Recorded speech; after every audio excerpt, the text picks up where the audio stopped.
L'air de Chinon vibrait au son des feux d'artifice et embaumait l'encens liturgique. Des milliers de fidèles marchaient, certains à genoux, honorant Notre-Dame de la Grâce en son jour. C'était une scène de dévotion absolue, une tapisserie de foi tissée à travers les siècles, jusqu'à ce qu'une voix, forte comme le tonnerre, vienne briser l'harmonie. C'était celle de Stéphane Lambert, l'homme politique le plus puissant de la région, un homme qui ne voyait pas la foi comme un salut, mais comme une ignorance crasse. Debout face à tous, un microphone à la main et un sourire narquois aux lèvres, il défia non seulement la foule, mais le ciel lui-même. Et puis il hurla les mots qui allaient sceller son destin. « Vous voulez que je m'arrête ? Vous voulez que cette statue de plâtre m'arrête ? Eh bien, que la Vierge m'arrête. » La place se tut. Stéphane Lambert éclata d'un rire tonitruant, fier de son pouvoir. Mais il y a des défis que le ciel n'ignore pas. Restez avec nous, car ce qui est arrivé à cet homme dans les 24 heures qui ont suivi n'était pas un mystère médical, ce fut le silence le plus assourdissant que vous ayez jamais entendu. Mais avant de révéler le moment exact où son monde s'est effondré, nous voulons savoir depuis quelle ville vous écoutez cette histoire incroyable. Laissez-nous votre commentaire et abonnez-vous maintenant à notre chaîne. Ensemble, nous allons découvrir la réponse silencieuse du ciel. La ville de Chinon, joyau de la vallée de la Loire, ne respirait pas un air ordinaire. Elle respirait l'arôme dense et suave de l'encens liturgique, un mysticisme qui s'élevait en spirale de fumée depuis les encensoirs des confréries traditionnelles. Il ne restait que quelques jours avant la grande fête de Notre-Dame de la Grâce, la sainte patronne de la ville. Et la foi était aussi tangible que les vieilles pierres de l'architecture locale.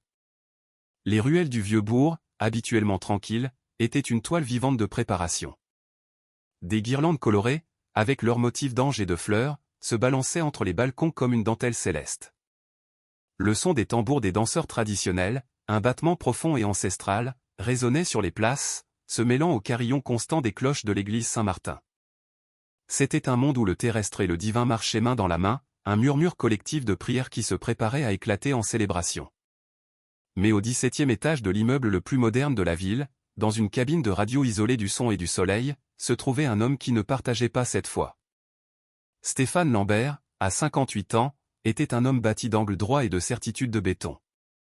Son costume, taillé sur mesure, n'avait pas un seul pli.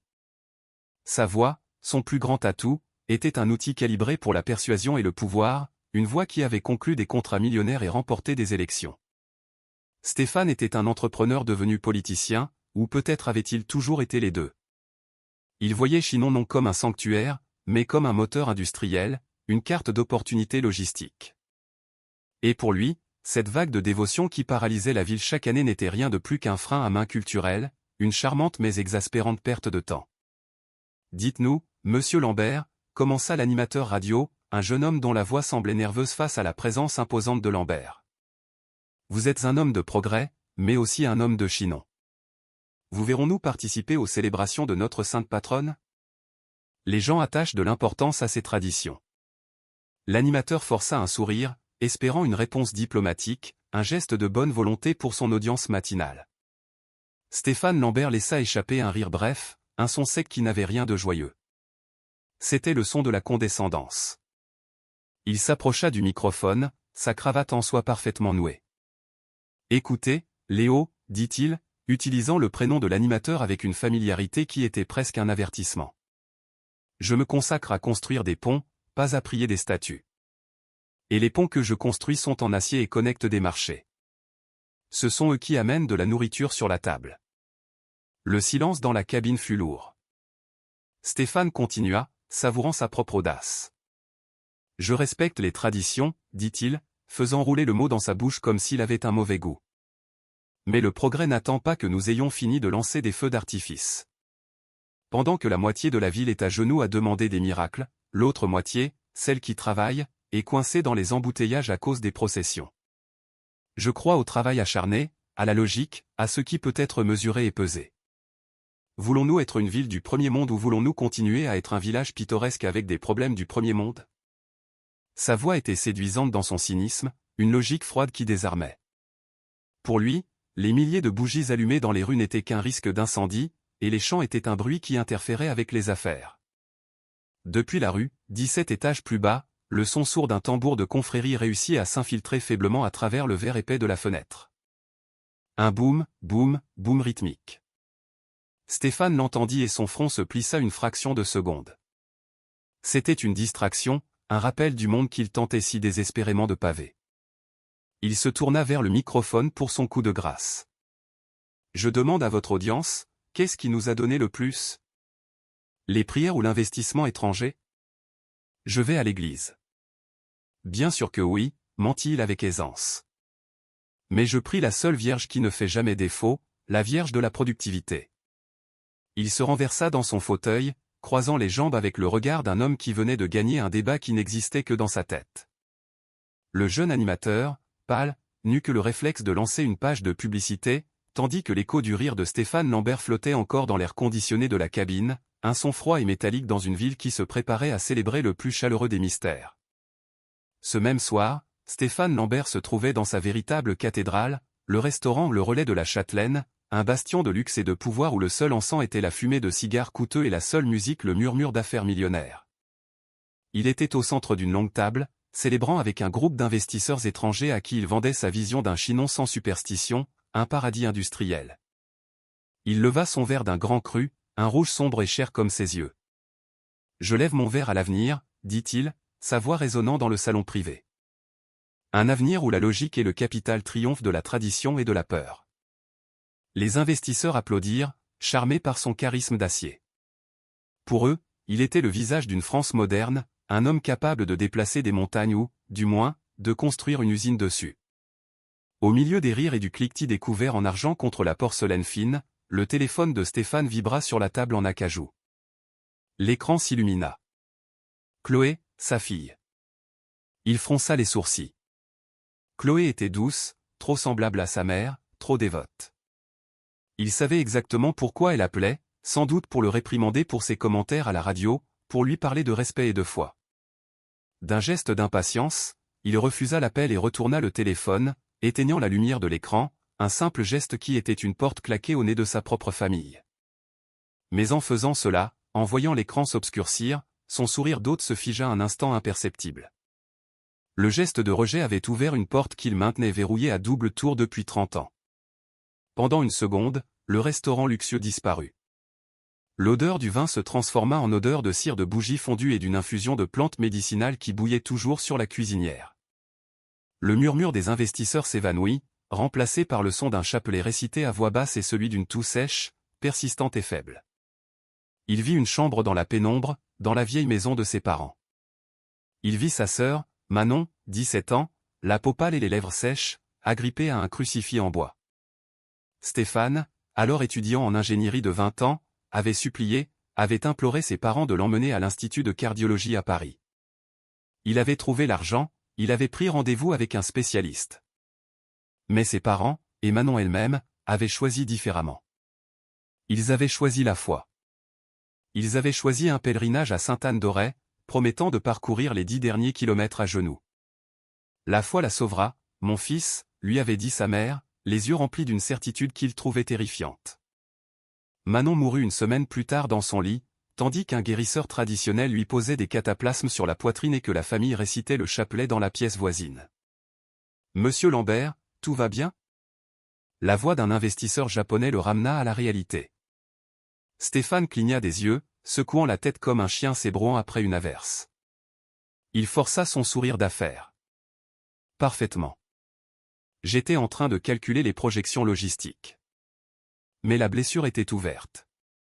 Cette nuit-là, la nuit de la mort de sa sœur, Stéphane n'avait pas pleuré. Il avait fait un serment. Il avait juré qu'il ne permettrait plus jamais à cette foi aveugle, à cette paralysie de la raison, de lui enlever quoi que ce soit ou qui que ce soit. Il devint un homme d'action, un homme de logique, un homme qui voyait une procession et ne pouvait y voir que l'ombre de sa sœur morte. Sa croisade pour le progrès n'était pas seulement économique, c'était une vengeance personnelle contre le Dieu qui, selon lui, l'avait emporté. Plus tard, en sortant du restaurant, son assistant personnel, Pierre, un homme plus âgé, le visage buriné par le soleil de la Loire et avec une petite médaille de la Vierge Marie accrochée au rétroviseur de sa voiture, s'approcha de lui nerveusement. « Monsieur Lambert, Stéphane, avec tout le respect que je vous dois, » commença Pierre, tordant son chapeau entre ses mains. « Les gens sont blessés. Vos paroles à la radio ont offensé beaucoup de familles, des gens qui travaillent pour vous dans les usines. Pierre était un homme bon, un pont entre le monde de Stéphane et le monde réel. Et il avait peur, non pas de Stéphane, mais de ce que Stéphane avait provoqué. Stéphane rit, mais cette fois son rire sonnait comme du métal rouillé. Pierre, blessé? Les gens sont blessés parce que j'ai dit la vérité? Combien de temps allons-nous encore prétendre que prier résout quoi que ce soit? Il s'approcha de Pierre, sa présence dominante. Ma sœur croyait, Pierre. Tu sais ce que cette croyance lui a apporté? Une tombe. Ils ont tellement prié pour elle qu'ils ont oublié d'appeler un médecin. Non, je ne laisserai pas ma ville mourir de foi. La foi est une maladie, Pierre, et je suis le remède. Il monta dans sa voiture de luxe, ferma la porte d'un coup sec et laissa Pierre seul sur le trottoir sous la lumière d'un lampadaire, sentant un frisson qui n'avait rien à voir avec le vent de la nuit. Le décor était planté pour la confrontation. Stéphane Lambert n'ignorait pas seulement la foi de son peuple, il lui déclarait activement la guerre, armé de la douleur de son passé. Le jour arriva, le point culminant des festivités. La place centrale de Chinon, habituellement un lieu de promenade et de commerce, s'était transformée en une mer humaine. C'était le jour de la grande procession. Depuis l'église Saint-Martin, l'épicentre de la foi locale, l'effigie de Notre-Dame de la Grâce, magnifiquement ornée de fleurs fraîches et de manteaux brodés d'or, commençait son lent parcours. L'air était épais de l'arôme combiné de milliers de roses, de la sueur des danseurs des confréries et de la fumée des feux d'artifice qui explosaient dans le ciel bleu. La foule avançait comme une seule entité, un organisme de foi pure, chantant des louanges, leur visage un mélange de larmes et de joie. Des enfants habillés en jeunes dévots, des vieilles femmes avec des chapelets usés par des décennies d'utilisation. C'était l'aboutissement d'une année d'attente, un moment sacré où le temps semblait s'arrêter. Mais à l'extrémité opposée de la place, le temps, c'était de l'argent. Stéphane Lambert avait organisé, avec une arrogance délibérée, un événement exactement le même jour, à la même heure. Sur un podium moderne, flanqué d'écrans géants et de bannières annonçant le projet industriel du siècle, il attendait ses investisseurs et la presse. Il allait annoncer la construction du plus grand parc industriel de la région. Cependant, ses invités de marque, piégés dans des voitures de luxe, ne pouvaient pas arriver. La procession, ce fleuve de foi inarrêtable, avait bloqué toutes les rues d'accès. Stéphane observait depuis son estrade, son visage devenant d'un rouge qui n'avait rien à voir avec le soleil. Il voyait son événement, son symbole de progrès, son moment de triomphe, noyé par ce qu'il considérait comme un cirque médiéval. Le son des chants et des tambours couvrait la musique d'ambiance qu'il avait mise. La foi se mettait littéralement en travers de son chemin. Inacceptable, grogna-t-il à son assistant Pierre. Fais quelque chose, appelle la circulation, qu'il déplace ces gens. Pierre, tremblant, ne put que montrer la marée humaine.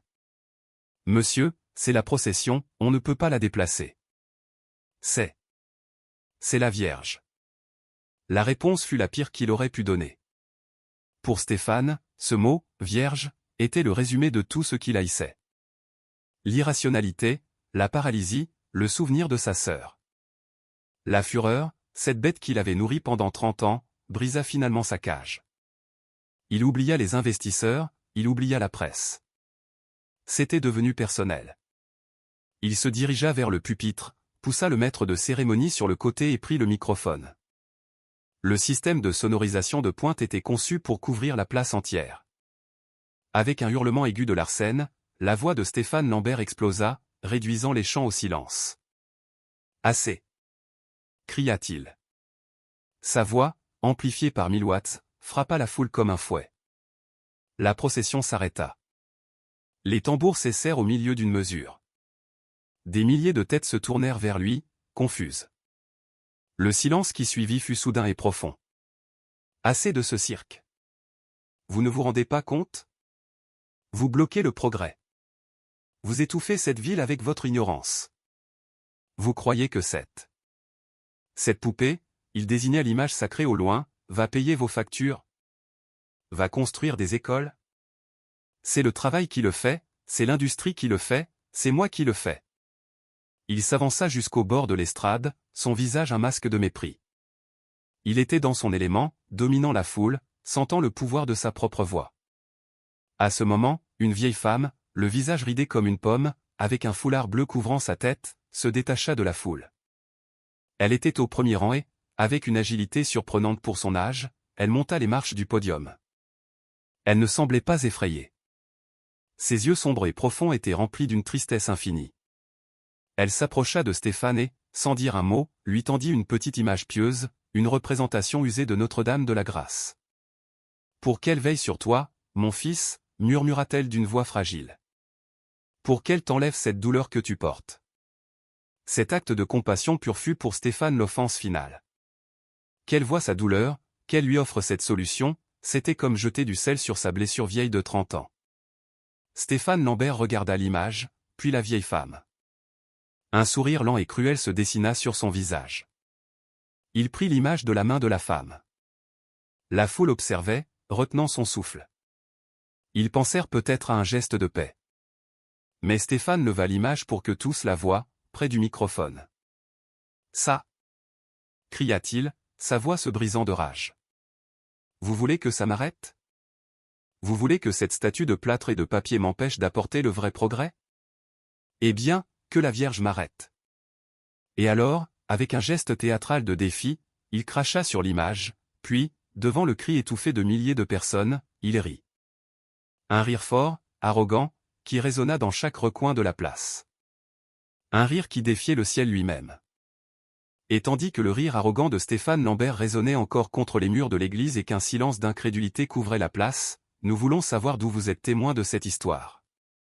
Laissez le nom de votre ville dans les commentaires et abonnez-vous maintenant pour être témoin de la réponse silencieuse du ciel à cet acte de fureur.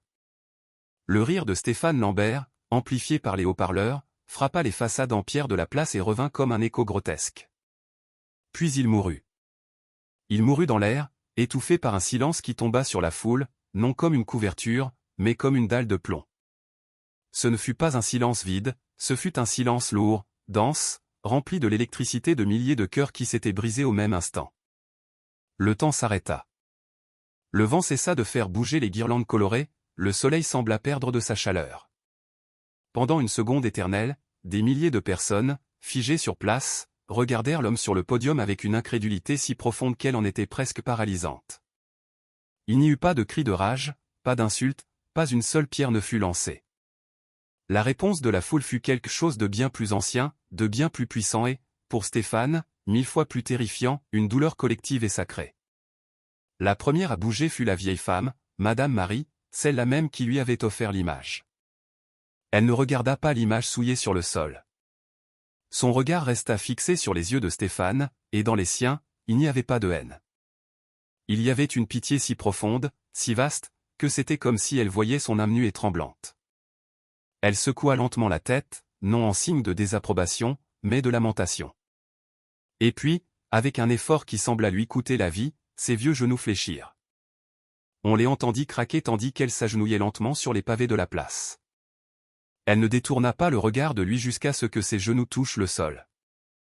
Alors seulement, elle baissa la tête, sortit un chapelet en bois usé de la poche de son tablier, et ses lèvres gercées commencèrent à bouger dans un murmure inaudible, « Je vous salue, Marie ».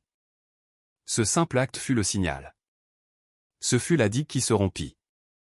Comme une vague qui commence au centre et s'étend, les gens commencèrent à s'agenouiller. Un par un, puis par dizaines, puis par centaines. Les hommes qui portaient le lourd brancard de la Vierge ne le posèrent pas, ils s'agenouillèrent avec, supportant le poids sur leurs épaules et leurs genoux dans un acte de pénitence et de protection. Les fiers danseurs des confréries, les guerriers de la danse, frappèrent le sol une seule fois de leurs bâtons emplumés, un son sourd et unifié comme un coup de canon funèbre, et s'agenouillèrent, leur front touchant la pierre froide. Des mères attirèrent leurs enfants vers elles, leur couvrant les yeux et s'agenouillant, les enveloppant dans leurs châles. La place entière, cette mer de gens qui célébraient quelques minutes plus tôt, se transforma en un océan de dos tournés et de têtes inclinées. Ils lui avaient tourné le dos, non avec colère, mais pour se tourner vers la seule présence qui comptait, l'image de la mère qui venait d'être insultée. Et puis le son commença. Ce n'était pas un cri, c'était le sanglot sourd de milliers de personnes, un sanglot contenu, profond, le son d'une blessure partagée. C'était un murmure qui grandit jusqu'à devenir le son d'une pluie torrentielle, une lamentation unifiée qui remplit la place et s'éleva vers le ciel. Ils avaient été offensés au cœur de leur identité, non dans leur fierté civique, mais dans leur amour filial. On avait insulté leur mère, et leur réponse ne fut pas la violence, mais la prière. la prière devint leur bouclier et leur seule arme, un mur de foi qui isola Stéphane Lambert d'une manière qu'aucun garde du corps n'aurait pu le faire. Sur le côté de la scène, Chloé, la fille de Stéphane, avait tout vu. Elle était venue dans l'espoir que son père, en voyant la foule, en sentant la foi de la ville, adoucirait peut-être son cœur. Ce qu'elle vit la brisa. Elle vit son arrogance, sa cruauté, le crachat, et ce ne fut pas le politicien qu'elle vit, mais son père. La honte qu'elle ressentit fut si physique qu'elle la fit chanceler. « Papa » murmura-t-elle, mais le mot fut un sanglot étouffé. Stéphane, encore parcouru par l'adrénaline de son défi, se tourna vers elle, cherchant peut-être une validation ou simplement sans la voir. Mais il la vit. Il vit son visage pâle, ses yeux inondés de larmes, l'expression d'horreur et de répulsion. Elle le regardait comme s'il était un monstre. « Papa, comment as-tu pu » dit-elle d'un filet de voix que lui seul put entendre. Et sans attendre de réponse, elle se retourna et courut. Elle s'enfuit, se frayant un chemin maladroitement à travers la foule agenouillée, ses propres sanglots s'ajoutant aux pleurs collectifs. Stéphane Lambert resta seul sur son podium. Ses investisseurs n'importaient plus, ses discours n'importaient plus. Il s'était attendu à des cris, à un défi, il était prêt pour une bagarre, mais il n'était pas préparé à cela. Pas au silence, pas aux larmes. Il avait voulu faire taire leur foi, et en réponse, il l'avait effacée. Il l'avait laissé complètement seul, entouré de milliers de personnes. La foule, en s'agenouillant, avait créé une forteresse de piété autour de lui, et il était à l'extérieur. Son assistant Pierre s'était discrètement éclipsé de la scène et était dans un coin, à genoux, priant les yeux fermés. Stéphane était seul. L'homme à la voix la plus puissante de Chinon était devenu muet, non par une défaillance physique, mais parce qu'il n'y avait absolument rien qu'il pût dire. Le silence des larmes de la foule avait été la réponse, et elle était assourdissante. Le retour de Stéphane Lambert à sa voiture fut l'une des plus longues marches de sa vie. La foule agenouillée ne bougea pas pour lui. Ils ne le regardèrent pas. C'était comme s'il était devenu invisible. Il dut serpenter maladroitement entre des corps en prière, un fantôme en costume cher dans une mer de foi blessée. Le seul son était celui de ses propres pas, bruyants et gauches sur les pavés, un écho profane au milieu du murmure du chapelet. En arrivant à sa voiture, son chauffeur, un homme qui travaillait pour lui depuis 15 ans, se tenait près de la portière ouverte, mais il ne la tenait pas pour lui. Le chauffeur le regarda, et pour la première fois, Stéphane ne vit pas de déférence dans ses yeux, il ne vit rien. Un vide. L'homme lui tendit simplement les clés. « Je ne peux pas, patron, dit-il à voix basse. Ma mère m'attend à l'église. » Il laissa les clés dans la main tendue de Stéphane et s'éloigna, rejoignant la foule agenouillée. Stéphane dut conduire lui-même. Il arriva chez lui, une propriété contemporaine à la campagne, conçue avec du verre et de l'acier pour faire exactement le contraire des églises en pierre de la ville. C'était une maison qui criait le succès, la logique et le pouvoir. Mais cette nuit-là, la maison était silencieuse, mortellement silencieuse. Habituellement, à son arrivée, les lumières seraient allumées. Le personnel de maison préparerait le dîner. L'air sentirait la nourriture et les produits de nettoyage.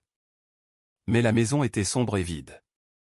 Dans la cuisine, sur l'impeccable comptoir en granit, il y avait une enveloppe.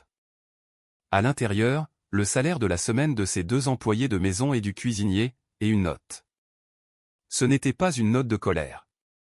C'étaient 3 notes écrites séparément qui disaient essentiellement la même chose, avec tout notre respect, Monsieur Lambert, nous ne pouvons plus vous servir. Que Dieu vous pardonne. Ils étaient partis.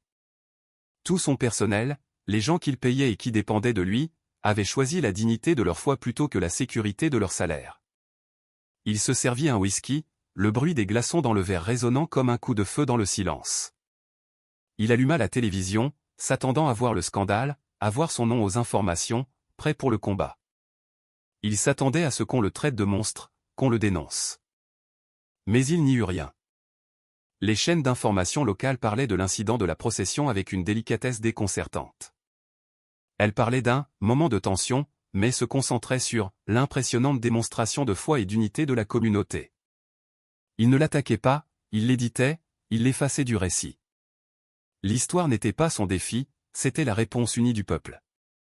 Son acte de pouvoir était devenu une note de bas de page dans leur histoire de foi.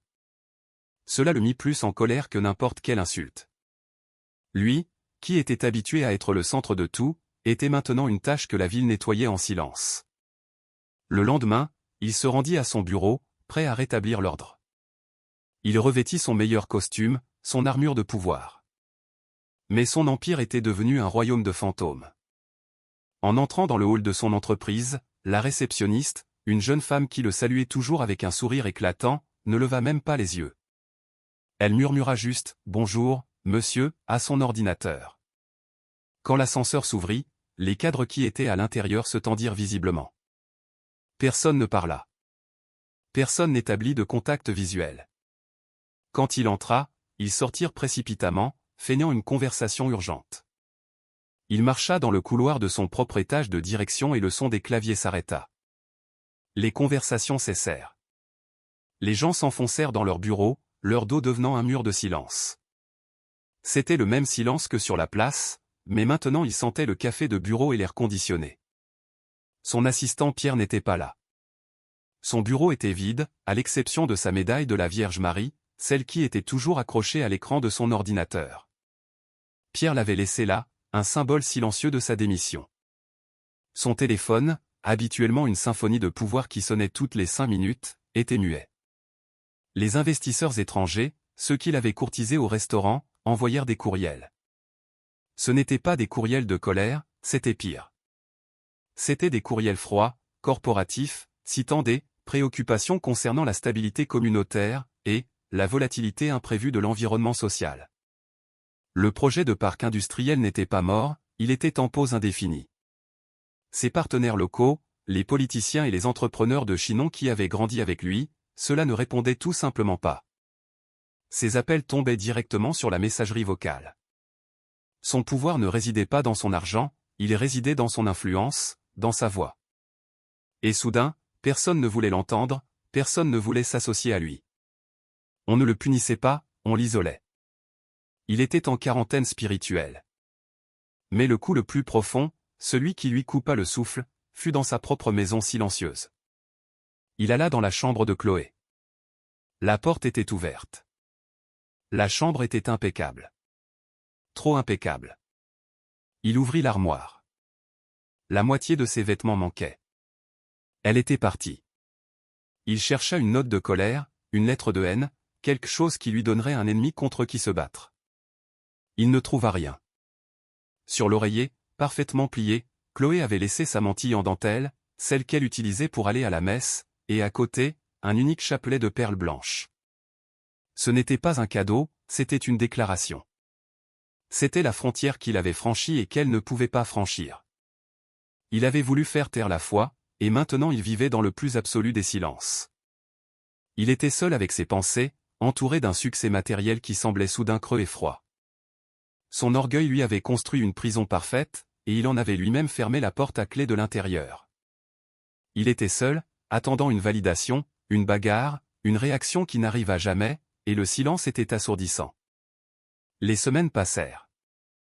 Le silence dans la propriété contemporaine à la campagne n'était plus seulement une absence de son, c'était une présence. Il s'était déposé dans les pièces comme de la poussière, recouvrant les meubles coûteux, ternissant l'éclat de l'acier et du verre. Stéphane Lambert errait dans sa forteresse vide comme un lion en cage. L'isolement, qui avait d'abord nourri sa colère, commençait maintenant à ronger son orgueil. Il avait perdu son personnel, ses partenaires et sa fille, mais il lui restait une arme, sa voix. Et il était déterminé à l'utiliser. Son projet industriel, son chef-d'œuvre, était au bord de l'effondrement.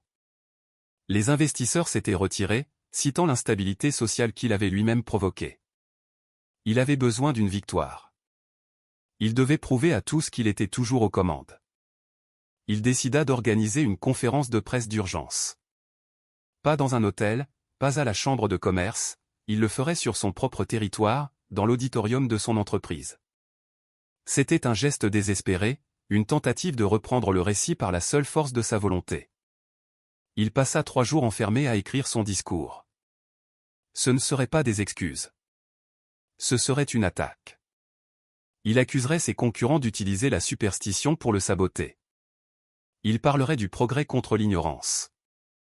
Ce serait le discours de sa vie, la voix de la raison faisant taire le murmure de la foi. Le jour arriva. L'auditorium, qui pouvait accueillir 500 personnes, était honteusement vide. Seule une quinzaine de journalistes étaient présents, la plupart de blogs locaux ou de petites stations de radio. Les grands médias l'ignoraient. Mais peu importait. Sa voix, amplifiée par le système de sonorisation, suffirait. Il se tint au pupitre, un meuble en chêne massif qu'il avait lui-même conçu. Il ajusta le microphone, but une gorgée d'eau, sentit l'adrénaline familière avant une grande bataille. Il regarda ses notes, puis leva les yeux vers la maigre audience, ses yeux brillants d'un feu de défi. Il prit une profonde inspiration, remplissant ses poumons, prêt à lancer la première salve. Mesdames et messieurs, il ouvrit la bouche pour dire, mais les mots ne sortirent pas. Ce qui sortit fut un souffle, un son rauque, sec, comme celui de feuilles mortes traînées par le vent sur le pavé. Stéphane cligna des yeux. Une confusion momentanée voila son visage. Ce devait être le microphone. Il tapota le microphone avec son doigt. Pomme, pomme, pomme. Le son résonna dans les haut-parleurs. Le technicien du son, à l'arrière, leva les 2 pouces et fit un geste signifiant que tout fonctionnait. Le microphone était parfait. La panique, une émotion étrange et glaciale que Stéphane ressentait rarement, commença à monter le long de son dos. Il s'éclaircit la gorge, un raclement guttural, et essaya de nouveau, cette fois avec plus de force. Voulut-il dire, mais de nouveau, seulement de l'air. Son visage commença à rougir. Il saisit sa propre gorge avec sa main, comme s'il pouvait étrangler la voix pour la faire sortir. Il n'y avait pas de douleur, il n'y avait simplement rien. C'était comme si la connexion entre son cerveau et ses cordes vocales avait été sectionnée. Les journalistes, qui avaient regardé leur téléphone avec ennui, levèrent soudain les yeux. Ils sentirent le drame. Ils virent l'homme le plus puissant de Chinon, l'homme défini par sa voix de stentor, lutter pour émettre un seul murmure. Les caméras des téléphones portables se levèrent. Les flashs commencèrent à crépiter, capturant non pas un titan de l'industrie, mais un poisson hors de l'eau, la bouche grande ouverte. Stéphane, dans un accès de désespoir et de rage, frappa le pupitre du poing. Le bruit du coup fut assourdissant dans le silence. La main tremblante, il essaya de prendre le verre d'eau, mais ses doigts maladroits le heurtèrent, renversant l'eau glacée sur ses notes, sur son discours parfaitement écrit, tachant l'encre. L'humiliation fut totale.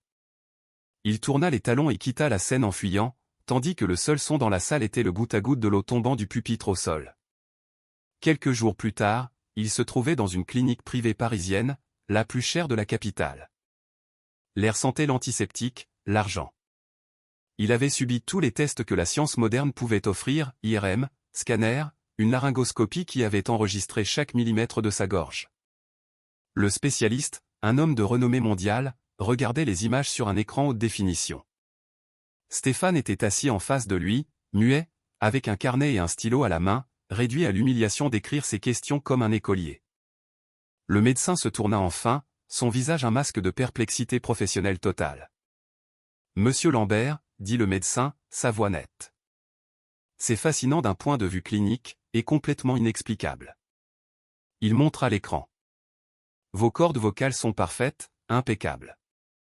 Aucune inflammation, aucun nodule, aucun polype, aucun dommage nerveux. Psychologiquement, vous devriez être en train de prononcer un discours en ce moment même. Physiquement, il n'y a absolument rien qui cloche chez vous. Stéphane prit son carnet et écrivit avec des traits furieux, « Alors, qu'est-ce que c'est ?» Le médecin se renversa en arrière, croisant les doigts. C'est ce que nous appelons une aphonie fonctionnelle, ou psychogène. C'est extrêmement rare à cette échelle. C'est comme si. Eh bien, en parlant sans terminologie médicale, c'est comme si votre cerveau avait oublié comment parler. Ou comme si quelque chose qui n'est pas votre conscience, avait décidé que vous deviez être silencieux. Le médecin se sentit mal à l'aise. Il n'y a rien que je puisse opérer. Il n'y a aucun médicament que je puisse vous prescrire. Je vous recommande une thérapie, beaucoup de thérapie. Stéphane regarda le médecin. Une thérapie. On lui disait que son problème était dans sa tête. Mais il savait que ce n'était pas ça. Ce n'était pas son esprit, c'était autre chose. Il sentit un frisson qu'il ne put contrôler. L'homme de la logique absolue était confronté à un problème que la logique ne pouvait expliquer. Le diagnostic était une impasse. Sa voix, son pouvoir, son identité avaient disparu. Et la science, sa seule religion, venait de hausser les épaules. Il était seul, silencieux, et pour la première fois de sa vie, il était vraiment impuissant. Les semaines se transformèrent en un mois, puis en deux. Le silence de Stéphane Lambert était devenu permanent. Sa prison n'était plus métaphorique. La propriété de la campagne était une tombe de luxe, et il en était le seul habitant. Il avait épuisé la science médicale. Il avait consulté des spécialistes à Lyon et à Bordeaux. Tous lui donnaient la même réponse, des haussements d'épaules, des diagnostics d'aphonie fonctionnelle et des suggestions de thérapie psychiatrique. Sa barbe poussa, négligée. Ses costumes furent remplacés par des robes de chambre en soie qui étaient maintenant trop grandes pour lui. L'homme qui avait voulu conquérir le monde était réduit à un spectre errant dans des couloirs sombres, communiquant avec le monde extérieur uniquement par des courriels brefs et hostiles. Son empire commercial s'effondrait, ses actions chutaient. Sans sa voix, sans son pouvoir de persuasion, il n'était rien. Une nuit, la tempête qui était en lui éclata enfin. Il se trouvait dans son vaste et froid bureau, la pièce qui avait été autrefois son centre de commandement. Le seul son était le bourdonnement d'une cave à vin dans un coin et le cliquetis des glaçons dans son troisième verre de whisky. Le mur en face de son bureau était couvert de récompenses, de photos de lui avec des présidents, des clés de la ville. C'étaient des monuments à une voix qui n'existait plus. Il vit son reflet sur l'écran sombre de la télévision, un homme décharné, aux yeux hagards, un roi en exil dans son propre château. Il essaya d'appeler Chloé. Son numéro de téléphone était son seul vice, son seul acte d'espoir. Et comme tous les soirs, l'appel tomba directement sur la messagerie vocale. La voix enregistrée de sa fille, « Bonjour, c'est Chloé », fut la seule voix humaine qu'il avait entendue depuis des jours. Il voulut crier, il voulut casser quelque chose, il voulut réduire le monde au néant silencieux qu'il habitait. Avec un rugissement étouffé, un son guttural qui fut la seule chose que sa gorge put produire, il se leva et, d'un mouvement violent de son bras, balaya tout son bureau. L'ordinateur, les lampes de designer, les pots en argent, les papiers, tout vola et s'écrasa sur le sol en marbre. Le fracas fut glorieux, un acte de destruction qui correspondait enfin au chaos en lui. Respirant difficilement, il regarda les débris de son pouvoir. Et puis il vit quelque chose. Parmi les éclats de verre et les documents éparpillés, il y avait quelque chose qui n'appartenait pas à ce décor, un objet en bois sombre, une petite boîte qu'il avait enfouie au fond de son tiroir de bureau pendant 3 décennies. Une boîte qu'il n'avait pas vue depuis le jour où il avait vidé la chambre de sa sœur. Les mains tremblantes, il s'accroupit, ses genoux craquèrent. Il ramassa la petite boîte. Elle était simple, en bois bon marché, avec un petit fermoir en laiton oxydé. Il l'ouvrit. À l'intérieur, sur un lit de velours qui avait été rouge et était maintenant d'un brun délavé, reposait le chapelet de Manon. Le même. Celui qu'elle tenait quand elle est morte. Le symbole même de sa colère, l'objet de sa haine vieille de 30 ans. Il le souleva. Les perles de bois étaient froides au toucher. Sa première impulsion fut de le jeter contre le mur, de le réduire en miettes, de finir ce qu'il avait commencé. Il leva le bras, mais ses muscles se figèrent. Il regarda le petit crucifix en bois, usé par les doigts de sa sœur, et sa rage, cette tempête de feu qu'il avait consumée pendant toute sa vie d'adulte, s'épuisa enfin. Il ne resta rien, seulement le vide glacial du désespoir. Stéphane Lambert tomba. Ses genoux heurtèrent le marbre froid, atterrissant sur les éclats de verre de sa propre vie. Et pour la première fois, il se brisa. Non de colère, mais d'une tristesse si profonde qu'elle était un océan. Il s'effondra, recroquevillé sur le sol, tenant le chapelet de sa sœur contre sa poitrine. Il ne pria pas. Il ne savait pas comment. Il pleura simplement. Il pleura en silence, ses épaules secouées par des sanglots muets qui lui déchiraient la poitrine. Il pleura pour sa sœur, il pleura pour sa fille, et il pleura pour l'homme pathétique qu'il était devenu. C'était un homme complètement brisé, au point le plus bas de son existence. Et c'est alors, au sommet de sa désolation, que le miracle se produisit. Ce ne fut pas une vision, ce ne fut pas une voix. Ce fut une odeur. Le bureau sentait l'alcool renversé, la poussière et l'arôme métallique de l'électronique cassée. Soudain, Stéphane cessa de pleurer. Il se figea, leva la tête, confus. Un arôme impossible. Le parfum de rose fraîche. Pas l'odeur d'un parfum ou d'un désodorisant. C'était l'odeur écrasante, vivante, douce et pénétrante de milliers de roses fraîchement coupées. Un arôme qui lui rappelait un seul endroit, les offrandes à Lourdes, le parfum de la Vierge. Il devint plus fort, inondant la pièce, noyant l'odeur de whisky et d'échecs. Il était indubitable, indéniable et impossible. Il remplit ses poumons. Stéphane regarda autour de lui les yeux grands ouverts, son esprit logique luttant pour trouver une explication. Les fenêtres étaient scellées, il n'y avait pas de fleurs. Mais l'arôme était aussi réel que le chapelet qu'il serrait dans sa main. Et puis il sentit autre chose. Le chapelet en bois, auparavant froid, commença à devenir chaud. Pas brûlant, mais d'une chaleur douce et vivante qui s'étendait de la paume de sa main à son bras. Il regarda les perles de bois dans son poing, et l'arôme de rose l'enveloppa complètement. Une présence invisible qui l'entourait, non avec jugement, mais avec une compassion écrasante. Au moment où l'arôme de la grâce a rempli la pièce et où le cœur de l'homme le plus orgueilleux de Chinon s'est arrêté d'étonnement, nous faisons une pause. Si vous aussi, vous croyez au pouvoir de la miséricorde, si vous avez déjà senti une présence qui vous a apporté la paix dans votre moment le plus sombre, écrivez « Amen » dans les commentaires et abonnez-vous, car la transformation de cet homme ne fait que commencer. Stéphane Lambert resta immobile sur le marbre froid, un homme brisé entouré des morceaux de sa vie. Son esprit, cet outil affûté qui avait été sa fierté et son Dieu, était en court-circuit. La logique n'avait pas sa place ici. La logique ne pouvait pas expliquer la chaleur vivante du chapelet de sa sœur dans sa main, ni le parfum d'un million de roses fraîches qui avait rempli la pièce et semblait maintenant émaner du centre de son propre être. Son esprit essaya de lutter, chercha des explications, une hallucination due à l'alcool, un AVC, le début de la folie. Mais son cœur, un organe qu'il avait ignoré et réprimé pendant 30 ans, sut la vérité instantanément. Cette présence n'était pas une hallucination, c'était une visite. Le silence qu'il avait tant craint, sa prison personnelle, changea soudain de signification. Il comprit en un éclair de clarté aveuglante que son mutisme n'avait pas été une punition. Une punition aurait été la foudre, un incendie, une mort instantanée le jour de la procession. Non. Le silence avait été un acte de miséricorde. Il réalisa que sa voix était devenue un poison, une arme d'arrogance et de douleur qu'il utilisait pour blesser le monde et, surtout, pour se blesser lui-même, pour maintenir vivante sa vieille blessure.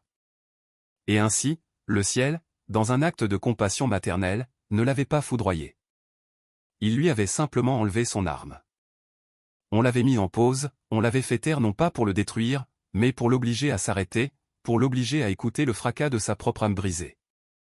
Et maintenant, au fond de cet abîme silencieux, quand il ne lui restait plus rien de son orgueil, plus rien de sa rage, seulement la coquille vide de sa douleur, la réponse était arrivée.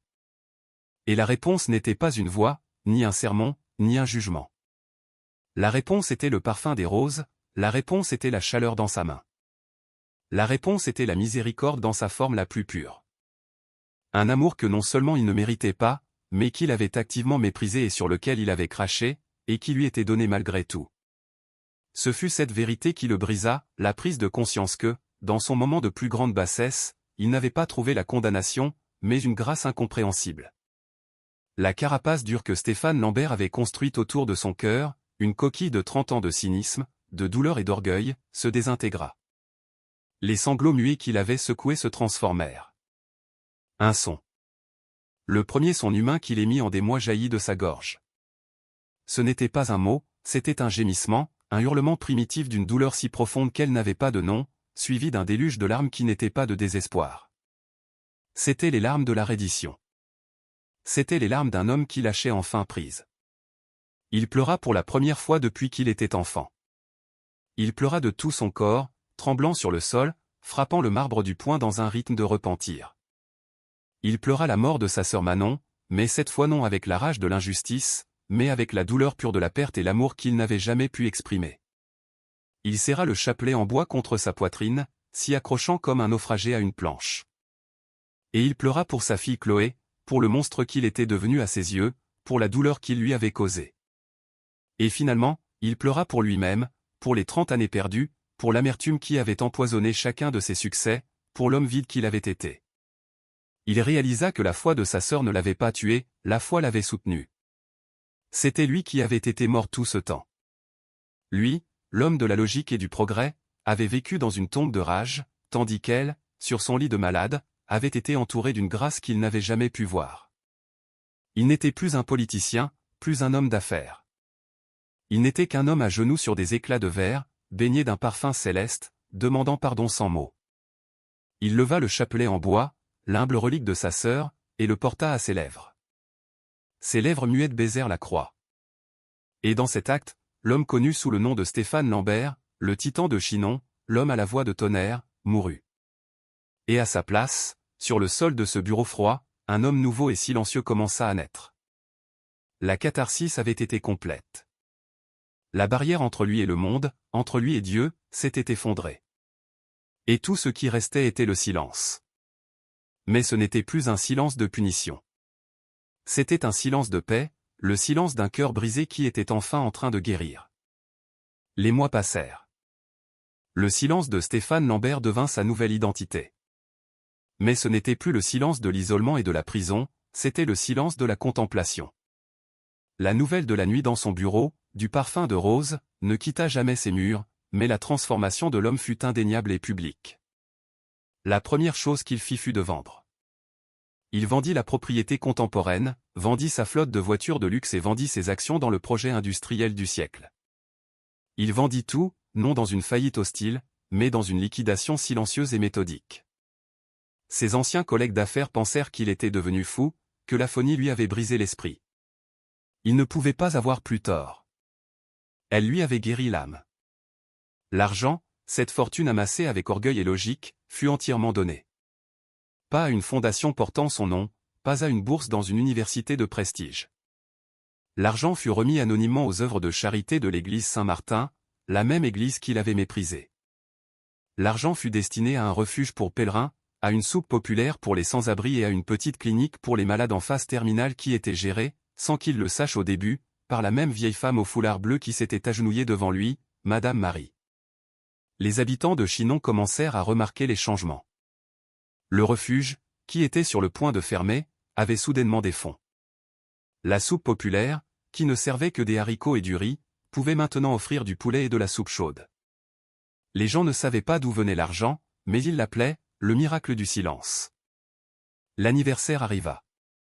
1 an exactement depuis le jour de l'infamie.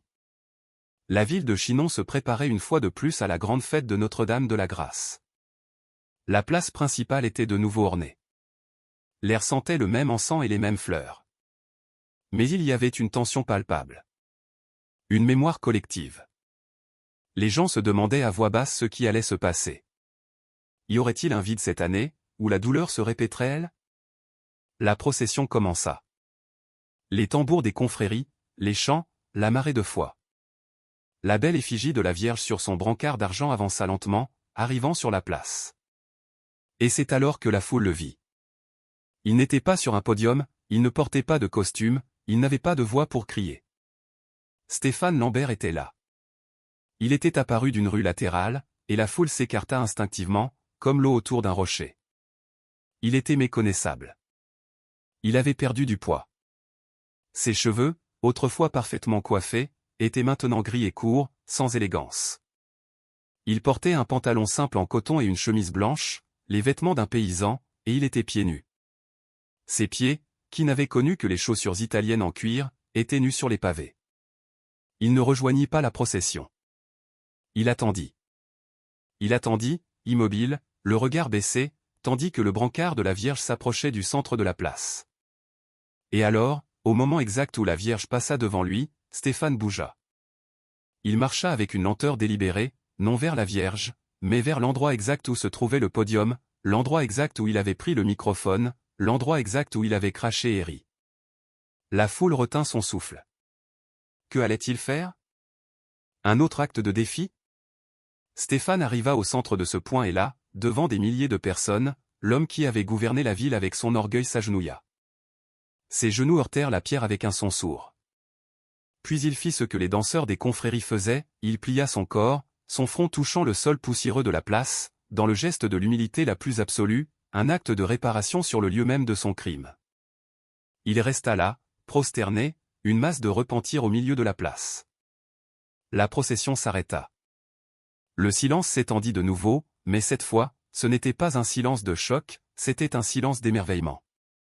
Et c'est alors que la vieille femme au foulard bleu, Madame Marie, sortit de la foule. La même femme. Elle marcha lentement vers lui, son bâton frappant rythmiquement la pierre. Elle s'arrêta à côté de l'homme prosterné. Stéphane, sentant sa présence, leva lentement la tête. Ses yeux étaient inondés de larmes. Son visage était une carte de douleur et de repentir. Ses lèvres muettes essayèrent de former le mot « pardon », mais seul un soupir sortit. Madame Marie le regarda. Il n'y avait ni pitié dans ses yeux, ni triomphe. Il y avait une acceptation maternelle. Elle posa sa main ridée sur sa tête inclinée dans un geste de bénédiction. « Dieu t'a entendu, mon fils » murmura-t-elle. « Sois le bienvenu à la maison. » À cet instant, une silhouette se détacha de la foule, courant, se frayant un chemin à travers les gens. C'était Chloé. Elle était revenue, non pour son père, mais pour la procession, pour la foi qu'elle partageait avec la ville. Mais elle avait tout vu. Elle avait vu le don anonyme, la transformation silencieuse, et maintenant elle voyait la réparation publique. « Papa » cria-t-elle, le mot rempli d'une année de douleur et d'espoir. Elle courut vers lui et tomba à genoux à ses côtés, lui serrant le cou avec force. « Papa, tu es là ?» Stéphane l'entoura de ses bras tremblants, s'accrochant à elle, son ancre avec le monde. Il la serra avec la force d'un homme revenant de la mort, son visage enfoui dans le sien, ses épaules secouées par les sanglots silencieux qu'il pouvait enfin partager.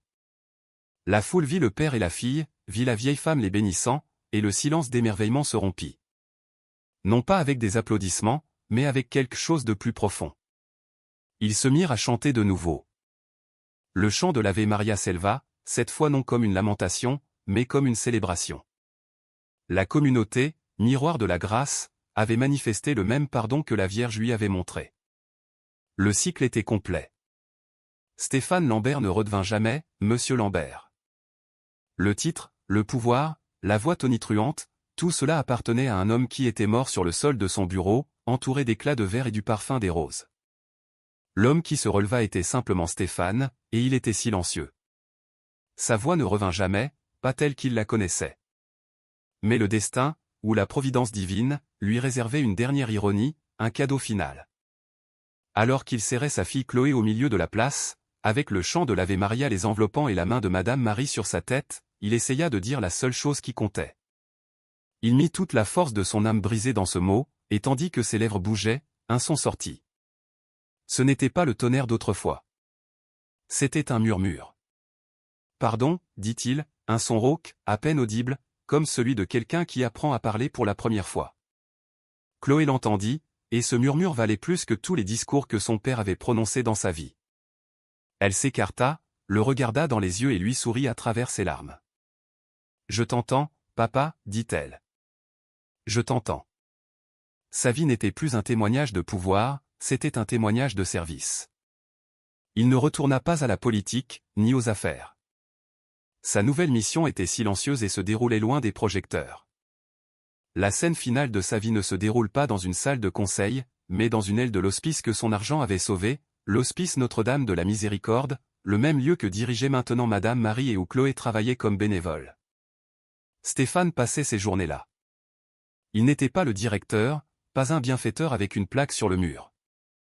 Il était l'homme qui poussait les fauteuils roulants. Il était l'homme qui s'asseyait pendant des heures au chevet des malades qui n'avaient personne, leur tenant la main, écoutant leurs histoires, même s'ils ne pouvaient pas répondre avec des mots. Sa présence silencieuse devint légendaire à l'hospice, une présence de paix inébranlable. On le voit dans la scène finale. Il est assis dans un petit jardin intérieur de l'hospice, un lieu rempli des mêmes roses qu'il reconnaissait maintenant comme un salut céleste. Il est assis à côté d'un homme très jeune, à peine un garçon, Lucas, consumé par la maladie, les yeux remplis de la peur de la nuit qui approche. Lucas parle nerveusement de ses peurs, de ses regrets. Stéphane écoute simplement, hoche la tête. Ses yeux, autrefois froids et calculateurs, sont maintenant remplis d'une compassion qui n'a pas besoin de mots. Quand Lucas a fini de parler, Stéphane cherche dans la poche de sa chemise en coton, en sort quelque chose. Ce n'est pas un chèque, ni une carte de visite. C'est le chapelet en bois de sa sœur Manon. Le chapelet qu'il n'avait jamais quitté depuis cette nuit-là. D'un geste doux, Stéphane prend la main tremblante de Lucas et y place le chapelet, refermant les doigts du jeune homme autour du bois chaud. Lucas le regarde, confus. Et alors Stéphane Lambert, l'homme qui avait un jour craché sur la Vierge, se penchait, avec sa nouvelle voix, ce murmure rauque qui était son cadeau, commence à prier, guidant le garçon. « Je vous salue, Marie, murmure-t-il, pleine de grâce. » Lucas le regarde, et la peur dans ses yeux commence à se dissoudre, remplacée par la paix. Stéphane n'est jamais redevenu l'homme qu'il était. Sa vie, brisée par l'orgueil et refaçonnée par la miséricorde, était devenue un écho de la foi de sa sœur. Il avait perdu le monde pour gagner son âme, et dans le silence, il avait finalement trouvé non seulement sa voie, mais la voie de Dieu. L'histoire de Stéphane Lambert n'est pas l'histoire d'une punition, c'est l'histoire d'un sauvetage. Elle nous rappelle que, peu importe à quelle distance nous avons couru, peu importe avec quelle force nous avons crié contre le ciel, il y a une miséricorde qui nous attend en silence, une grâce qui ne nous détruit pas dans notre colère, mais qui attend patiemment, avec le parfum des roses, que nous soyons prêts à rentrer à la maison. Si cette histoire de rédemption a touché votre cœur, et si vous croyez que la grâce est toujours plus grande que notre orgueil, partagez cette vidéo avec quelqu'un qui a besoin d'entendre un message d'espoir. Abonnez-vous à notre chaîne, où chaque histoire est un témoignage du pardon, et que la paix de la Vierge vous accompagne toujours. Amen.